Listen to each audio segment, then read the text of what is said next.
Sup, I'm Transtormers. Welcome back to what's left of Transtormers Laboratories. It was a rather shitty day today, but that doesn't matter because we have this. Another radio to fix, so we'll get to that in a second. Why is the bench Bearcat here? Well, because it's the exact same radio, Bearcat BCT 7. And we're just... basically, that one's dead. So, it was sold as, you know, for parts or repair only. So, as we can see, this is the test one, and in scanning we're only pulling 120 milliamp at 12 volts. In weather, listening to stuff, we don't really pull more than 140 or so, even cranked 150, whatever. Of course, yeah, that is a different speaker, but it's basically the same thing. Anyway, this is just here to know what is a normal amount of current that one of these would pull reasonably.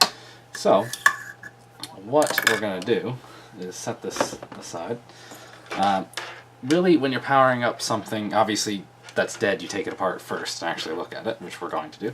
But also, you'd want to run it off of a current limited supply, not a battery. But this is fused properly for the exact radio, so that's fine. And of course, I'm a technician, so I don't have to obey the rules. Well, let's give it an open and see what we got here. Hopefully this is a fun, easy to repair thing that would make a good video. I only have like a couple minutes left of my memory card there. Knobs just, you know, crushed against the side of the box, as usual. Looks like that's all that's in there. Have a look. Yeah, that's it. Heavier than I anticipated because these brackets, I would assume. Alright, so we wanna yoink these out, but also they are in there with a flathead for some really stupid reason. So let's just switch to that, yank them out, and get on with this. Boom.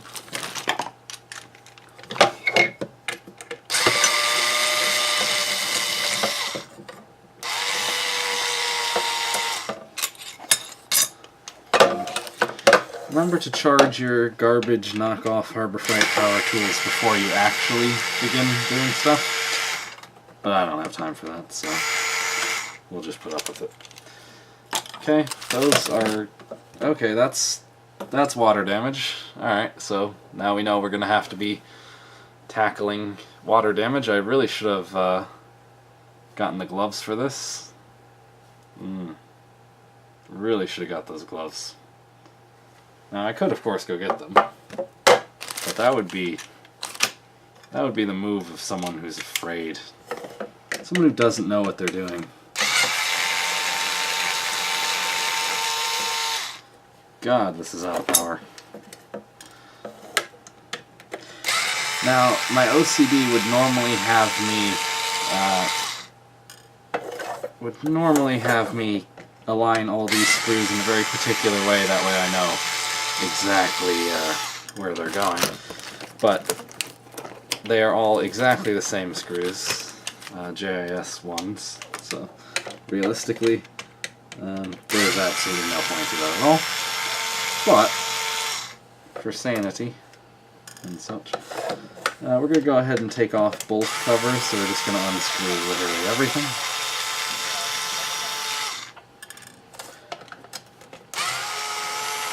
So this will also be a little guide on how to deal with water damaged stuff. So our screen is probably going to be fucked, but aside from that, most of the other stuff is fairly rugged. Looks like this was, of course, water damaged a long time ago, so it doesn't really... yeah. Yeah, that is a layer of something. Where to put the stuff. We're also missing, as you can see, the bracket there. Oh yeah. Remember to take out the final screw.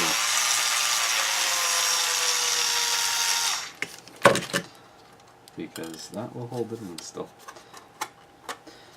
And is going to be the speaker connection, which is there. Let's just get these screws into a suitable container. What is this? Oh, that's nice. So this piece of plastic goes there. Let's pop that in there. We'll fix that later with resin. So, looking around the board, I don't really see any damage offhand. It still has its original seals on some of the adjustments. This one's a much later design, so probably still would want to recap it, or at least some of them. Maybe change. It's good procedure to change the battery, or super cap as it is. However, is it truly necessary? So of course, assuming this is dead, we're going to want to look at our power input section and see if stuff is utterly fucked up. And yes, it is. We can see. Okay, so first of all, what I'm going to do here is I'm going to unplug the speaker. That way we can take this and just set it aside. Now, we want to look for bad solder joints. And you can see, holy oh damn, those are fucked. Alright. I'll actually take you down so you can get a little view of this. Probably it'd be better with the macro lenses, but you can see that those solder joints are cracked AF right along the audio output section and our power input section. So that's not a good thing, realistically. You want to get a really nice close-up of everything and make sure that your joints are, you know, good. Any obvious problems would be around the main narrow FM chip there, and other stuff. Looks like that was touched up there. As you can see, that is lead-based solder, whereas the rest that's not as shiny is lead-free solder. So that's a touch up there. You want to make sure there's nothing bridging other stuff or anything strange. This would be the connector to the screen. So you would want to look at that and see if there's any visible stuff, and generally touch up anything weird before powering it on. So that's what we're going to do. And I'll just film that really quickly. But I'm taking more time than necessary here, which is kind of not needed. I'm just going to set you back over here, and I'm going to look at this myself with my eyes. So we need to touch up this area here. I don't know if that cracked the actual board's contacts. The our 5-volt regulator right here seems fine. Looks, well, that's pretty shit, actually. The actual ground of that is really garbage. Jeez. Yeah, we've got tons of messed up joints here, even though they look fine, but they have been touched by someone before. So that's interesting. We've got this solder blob over there, and that's for our RF shield.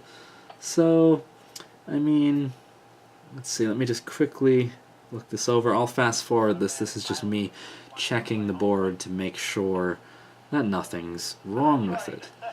So aside from our cracked joints, which is definitely causing a power problem over there, I don't really see any reason why this shouldn't work.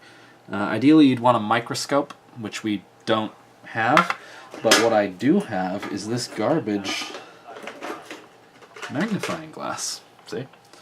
So with this, we can totally inspect every single bit of a chip with our garbage lighting here in the lab and see if there's any obvious burn marks on any capacitors or anything obviously exploded. That's a fuse over there on our input section. Everything looks fine. Let's just double check that. Oh, I got too much stuff here. Oh, shit. That's Let's just set this over here so it doesn't crush something important. Oh, there's no room. There's never any room in the lab, is there? Okay, so what we're going to want to do is measure what I'm going to want to do. Just trust me here. I don't have a setup to do this. So this is measuring 2 ohms, and that is supposed to be... What is that supposed to be? Let's see. Yep, that is a 2 ohm resistor. Slash, well, it's a resistor being used as a fuse, basically. Yeah, so that's our input. That looks fine. This should be a 3000 ohm resistor reading, yeah, 3.9 thousand. See any other obvious stuff? We can see our actual section here. Not very well connected at all. If you flex, it goes up. Okay. So we know what we have to deal with on this side. We can retouch up some of those. Let's look on the back. We've got our water damage. Our memory lock is switched to off, which should be fine. If we flip the thing around like that, and you don't want to touch this with human hands because your oils will mess up the anodized aluminum if left there for more than like a couple hours. I don't have gloves on right now for unknown reason, so I will clean that off later with some nice alcohol. Anyway, if we look at this, our antenna jack is really burnt looking. Why would someone try and resolder that? That doesn't even move anyway. That's kind of weird. Let's see, this looks fine. Our TDA 1905. Yeah, that antenna jack is horribly soldered. But, let's see. I'm looking for missing components on the board or any missing capacitors or anything like that. I don't notice anything. They did not change the tuning of that particular inductor there because it still has the original sealant on it. I can't tell for that one. They may have. I don't think anyone took the shields off, so I think we're probably good there, unless we need to for some reason. Our 3403A, the Japan Radio Corp chip, is fine. Looks like it's soldered okay. One thing with our TDA 1905 is it's not socketed, it's just soldered in, so we want to make sure that those joints are good. And if I pan back over, we can see that one of those, particularly that one right there, horrible. Not good at all. So we're gonna fix all those real fast and give it a good once over before we power it up. And I bet, you know, it'll be fine. So let's do that now. So what we're gonna do, turn on our soldering iron, take some solder, derp. This is I like to run.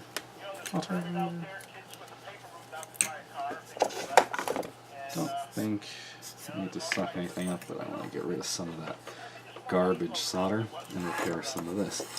So that side there is, oh, that's bad. Okay, let's tin this nicely. I'm going to crank our heat up to 400 Celsius because we're going to need the thermal mass for this particular connector here, and we're just gonna roll this in and really melt the living hell out of it. There we go. That's a connection you can be proud of. Next.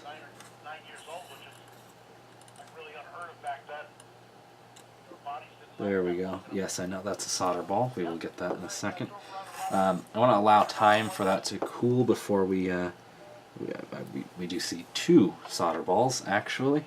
So we will remove that with our non-conductive brush. This one doesn't want to remove because it's stubborn, so we'll do that one by hand.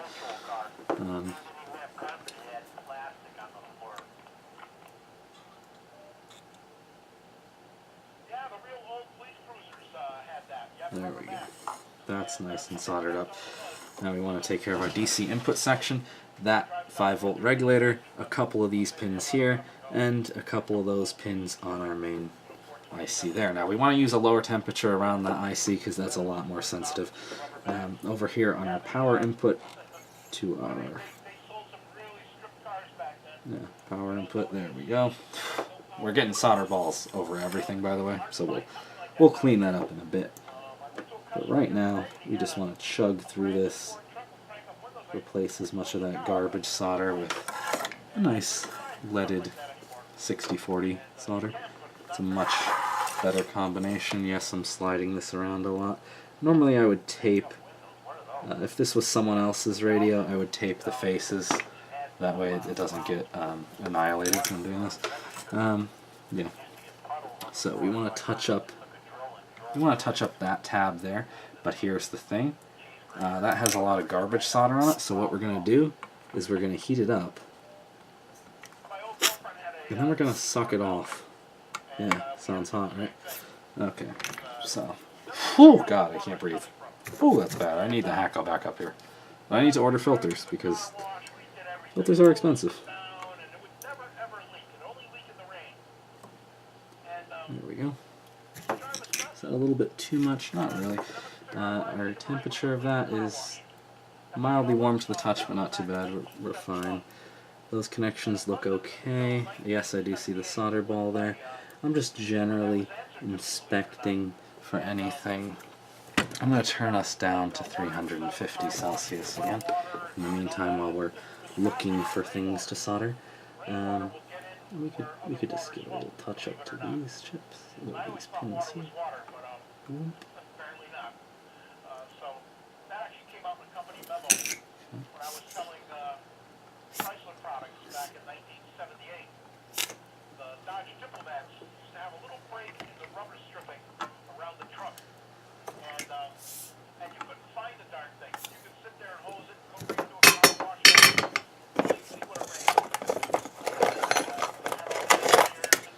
That's where we get our trusty thing. Also, I want to take a little bit of braid and just clean this pad up.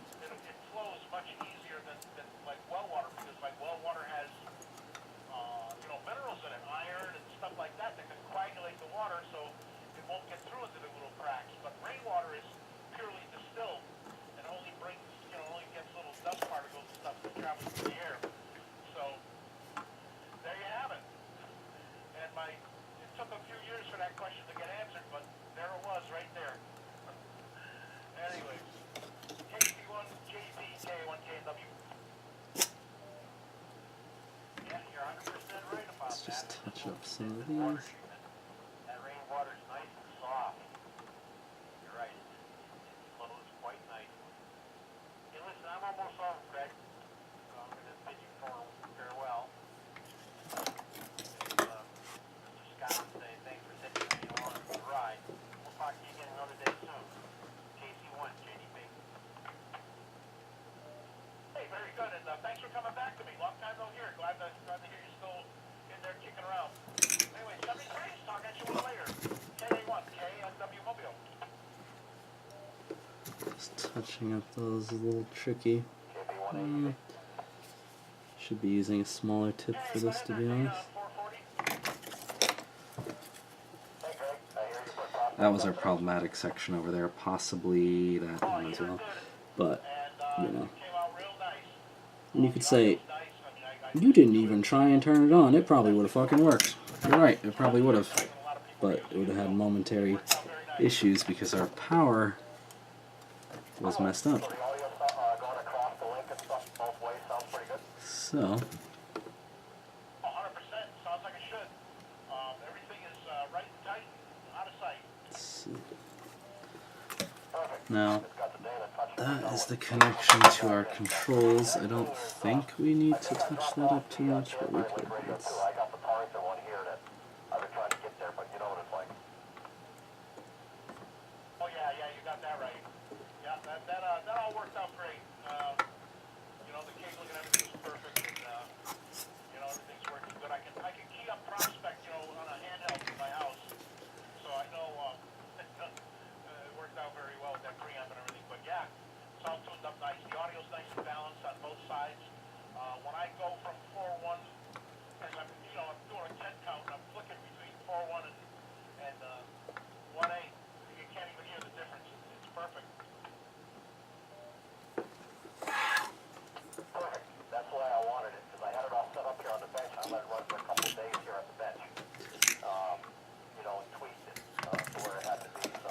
touching up these. I like when that happens. So, any of the other sites that were using that old gray cabling, that multi-conductor cable, with that foil shield, that thing picks up so much RF, those cables, that I want to throw them all out. That's why I did the separate cable, one for receive audio, one for transmit, then I got a separate cable for just all the DC control. It's ugly, but... Yeah, there you go. That was probably a lot of the problem over at Prospect. As you saw, I put a couple of snap-on jokes in line. I knew what the problem was, but I just couldn't get rid of it without, I thought about changing the cable in. Oh, no. I better not mess with that. That's not here at site. I'll have to take it all down. But no, you did it all right, so it turned out. Perfect. I like when a plan comes together and things work. Okay. So they must have been happy on the net tonight that the thing was up. They could get people back in for Weston. I like it. Keeping on easy. I caught the tail end of it. I was going to jump in and make the announcement, but I guess they must have figured it all out. I told them yesterday I was going to go do it today, and they were happy to hear that. So I'm sure they tried it all out. Just they don't know it's working now. So it's working better than it ever has, actually. There we go. Good enough. It's a little bit of a ball, but... It's kind of hodgepodge with the Naugatuck, when the temporary This is shelter, our when the power fall down. switch. We could just touch these up just in case fatigue. We're going to want to turn our temperature back to like 400 Celsius to do this. I found a bad radio card in that too, by the way. So the radio card that the link was on was bad as well. And it had so much distortion, it was unbelievable. Yeah, the distortion would walk. It would go from, perfectly good. It almost sounded like a, I don't know if you ever did any broadcast radio or anything, but it would sound like it would start to phase. It would like two audios. Okay, we've got 8 minutes left of our recording. Yeah, it was like they were out of phase, then it came into phase in the middle. Yeah, I remember listening to that. So, one advantage why I have a controller here, I stuck another radio card in the link slot, and then put the Torrington link radio on it, set that all up so it's right. So when I go to Torrington, I just slap the radio in, open the controller, drop the other card in, and not have to do anything. These knobs are probably going to be a little scratchy. Maybe we might want to touch that up with the aux in a second. So now we've got our pins left. We want to quickly touch up here on our controller. I even got the amplifier to work on 4.1 if the other guys were having all kinds of problems with the thing shutting off. Oh yeah, I think I heard about that. It was a cabling problem or something. Yeah, it was a piece of 9913 that didn't like 300 watts worth of power. I saw 65 watts back on it. Yeah, and I don't think that would show up right away because I think I watt metered that once or twice. And I think it had this. I noticed it, when somebody was talking on it for a while, that cable would get nice and warm. Oh, it would walk when it got hot. And when it got really hot, I swept it. And the thing was up at around 82 ohms. Oh, wow. Well, there you have it. Well, that situation's here. That looks really nice. Yep. Oh, jeez, yeah. The face is just all around because of that being damaged, so that's not good. It's not picking up by that. Okay. Now what we're going to want to do here is basically swish some alcohol on this and brush it down. Well, that's way too much alcohol. Lol. Well, some of those guys got to realize that, you and I have been dealing with that site for a long time. I've been dealing with it for over 30 years. Everybody is terrible. I've been dealing with that site for 35, 36 years.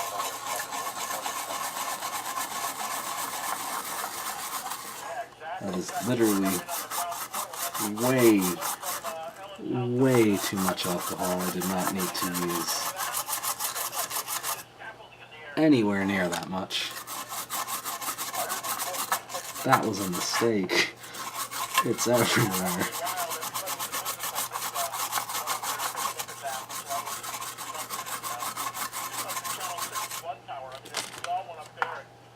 God. Instruction to check it all out. But yeah, that scaffolding was scary. Okay. Set this over here and let it dry for a minute. And we'll, well, we don't need to let it dry, it's alcohol, but I mean, you know. Let's go get some paper towels or something.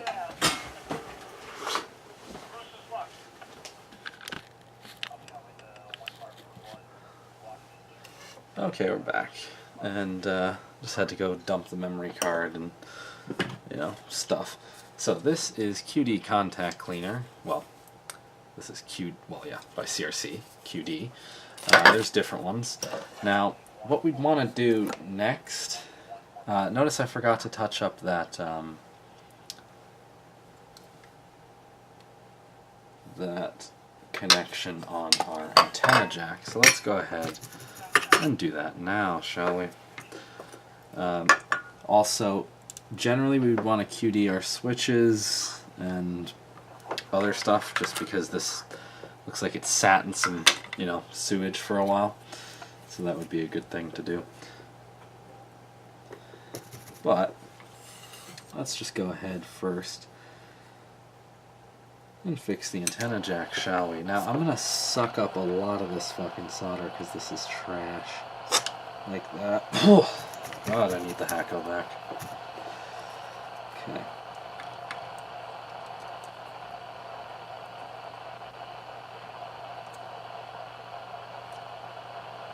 There, that's a much nicer connection.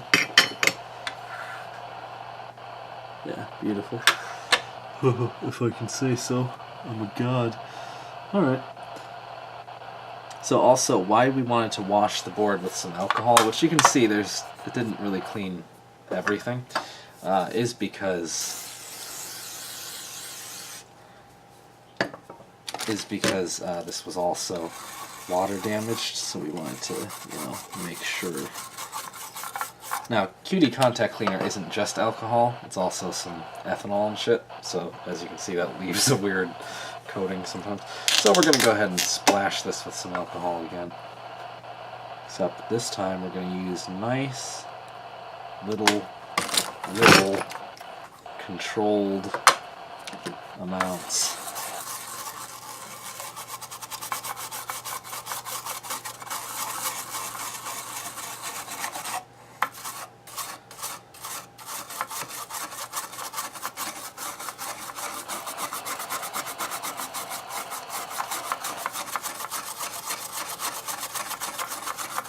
That should be nice and clean.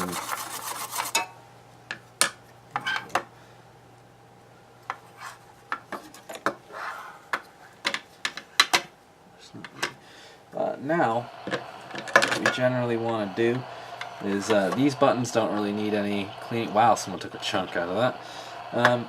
But we do probably want to clean these potentiometers just a tad with CRC. Well, not CRC. We're not going to use CRC. We're going to use Deoxit D5, which is, you know, the best contact cleaner on the planet, because we do shit properly here. Thank you very much. I'm just going to go ahead and get a little bit. You don't want to use too much of this stuff, really.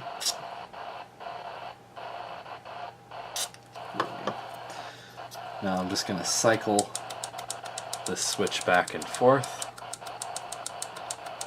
a couple times and get that nice and cleaned. This also has an electrical lubricant in it, as opposed to this, which doesn't. There is a CRC that also has a lubricant as well, but we're not going to be using that. And then we've also got some silicone spray, which we don't use for electronics, really. Well, no, not for this. So we got that connector. Just looking at this, we can see that also our display cable of our ribbon cable is pushed outwards a bit. So let's go ahead and just plug that back in. Lol. Let's plug it back into all of our connectors there. And then we're just going to give a little spritz of CRC into our inputs of our potentiometer.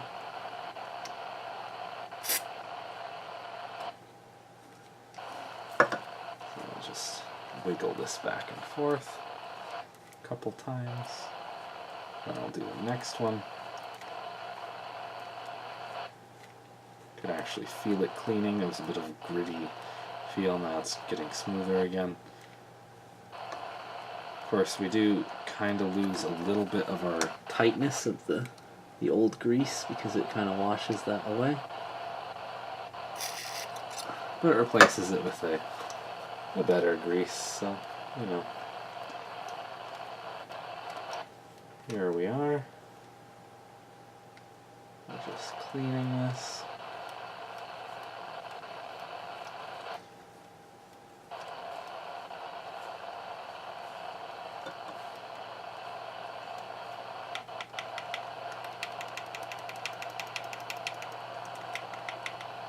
There we go. So let's go ahead and turn our volume down, squelch all the way up. Now, I will go ahead and actually clean out the board in its entirety later, but for now, we're just going to power it up, see if it powers on, see what condition it's in, if it's usable, and what's going on, really. So, we're going to go ahead and plug the speaker back in. Dink.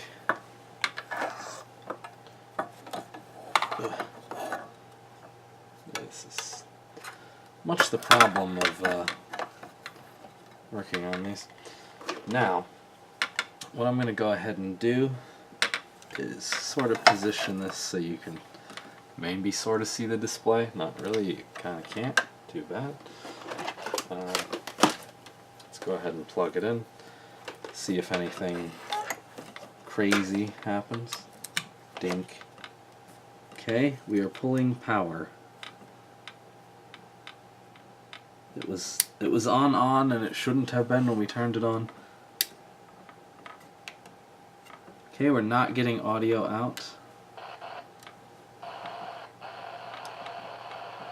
Interesting. That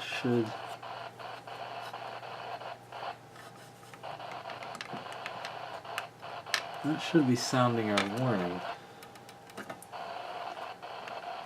And we're not getting audio, so what we're gonna do is we're gonna go ahead and plug in a different speaker here and see if we get audio from this external speaker.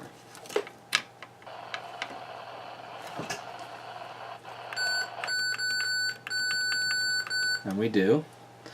So is it possible that this speaker was destroyed with the water damage? That would suck. That would really suck. So I've got one other one that also is, so I'll have to source replacement speakers from Uniden. Yay.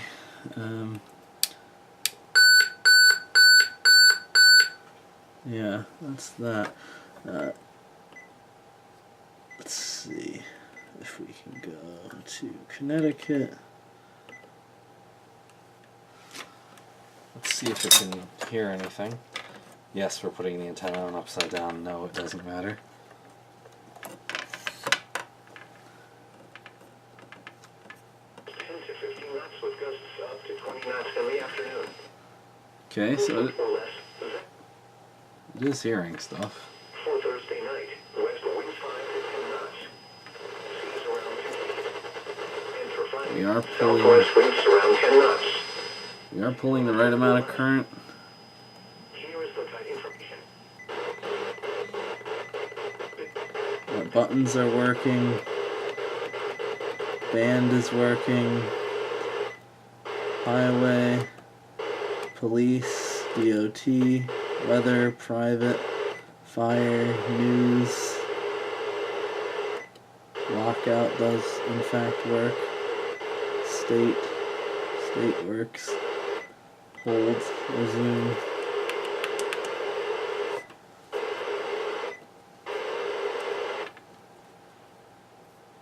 Here are the 11 p.m. observations. Ed Bradley Airport. He was...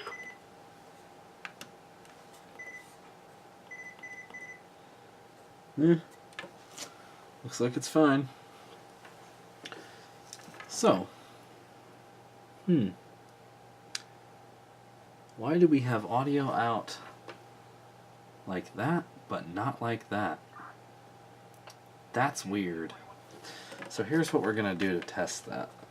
We're going to plug its speaker into itself, if that makes sense. So let's go ahead and power this back off here. Take our antenna off so we can actually work on it some more.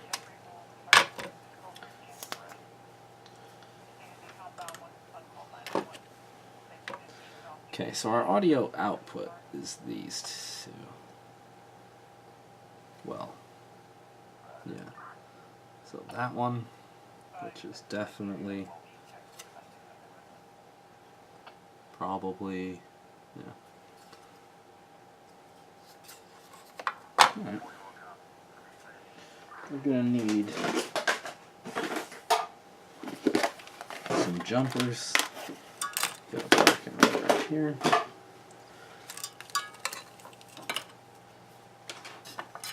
Let's go ahead and take a look at our speaker and see if things look weird about it. Just like our other one, doesn't look weird at all. Is it perhaps our connection somehow? I don't know. We'll find out right now, because we are going to clamp on some connectors to our speaker coil itself.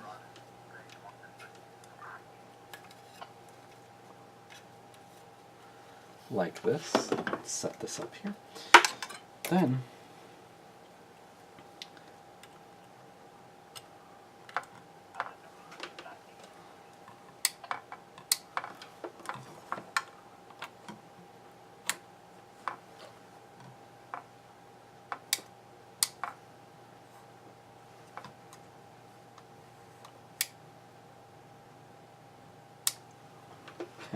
now, what we're gonna do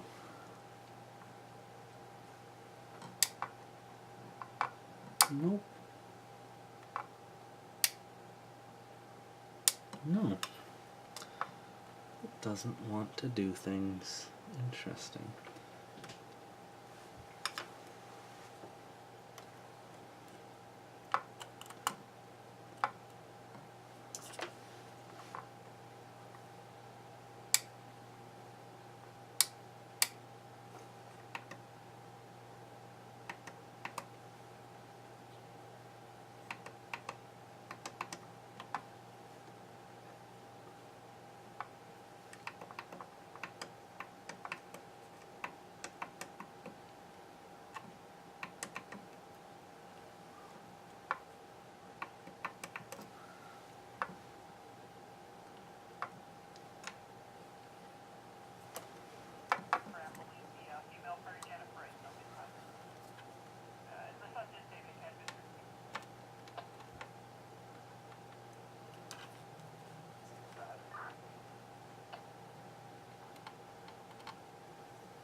Nope.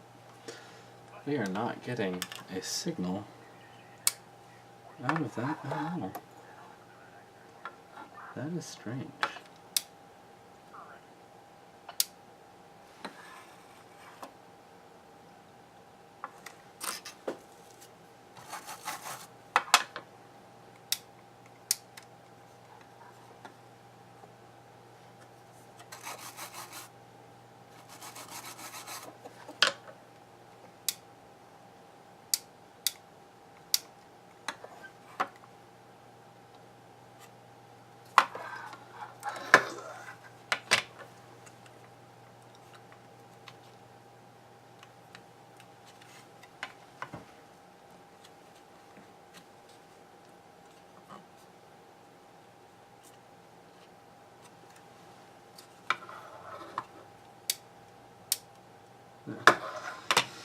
Okay, this is certainly an odd one. Why would this happen?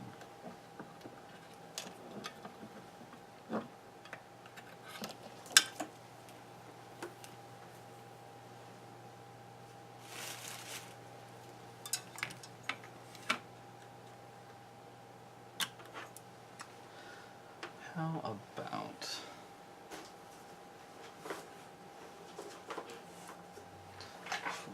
these headphone extensions?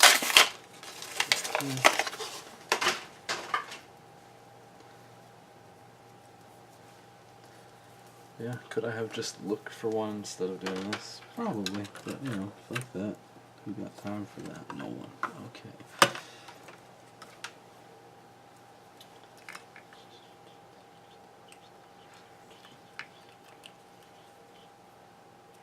Okay, so we know that this is the right pinout. Like, absolutely.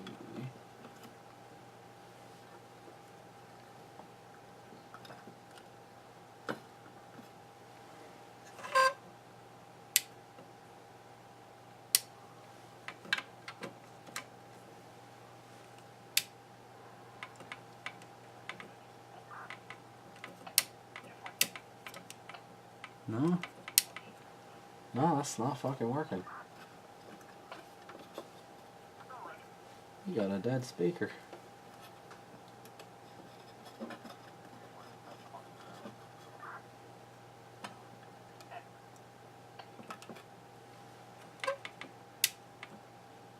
Hmm?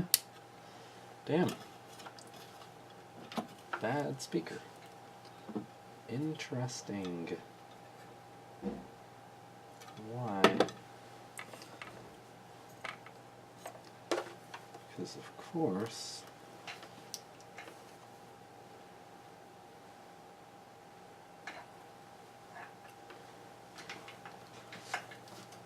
if we connect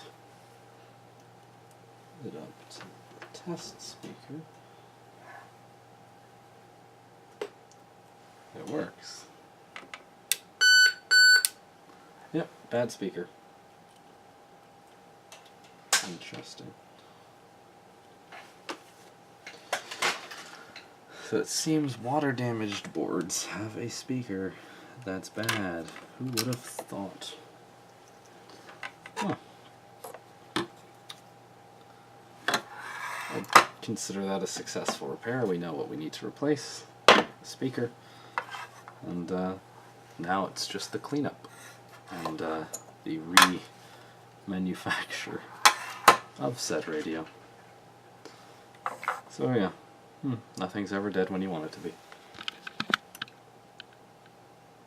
And it wouldn't be a real repair without a casualty.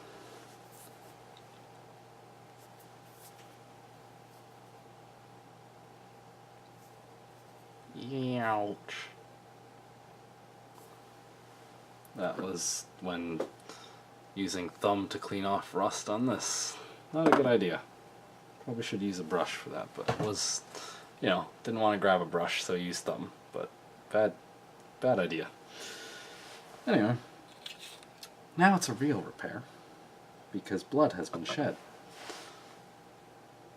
Okay, so we washed off the board again, as you can probably tell by it being more clean and more isopropyl residue. I have cyanoacrylated the piece back in using the screw as a guide. We'll just let that cure, reassemble, replace speaker, and that's a repair. What I would normally do before, you know, sending it out and stuff is recap it, align it, you know, hook it up to a signal gen, make sure its sensitivity's all good and all that. This one is a very late one.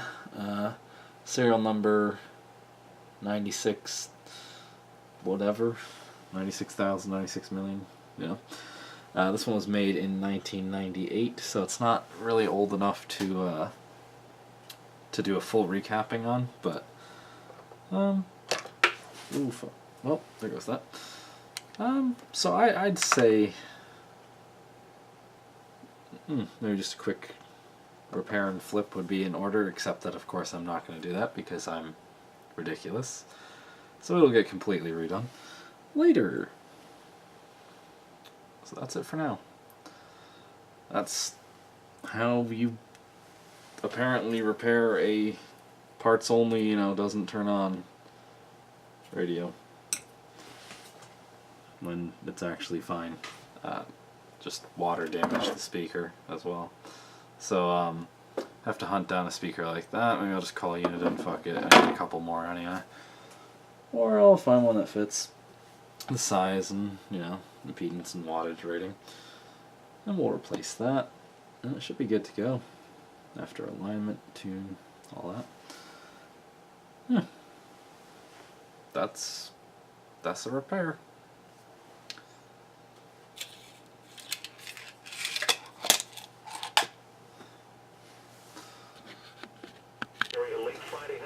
Alright, so here's it all cleaned up. Notice we're still missing the bottom piece, and we need to replace the internal speaker. But that's with squelch all the way up. Its sensitivity seems fine, as you can see, and current well within spec. Seems pretty on frequency, and yeah, sensitivity seems good, but I'll tune it later and such.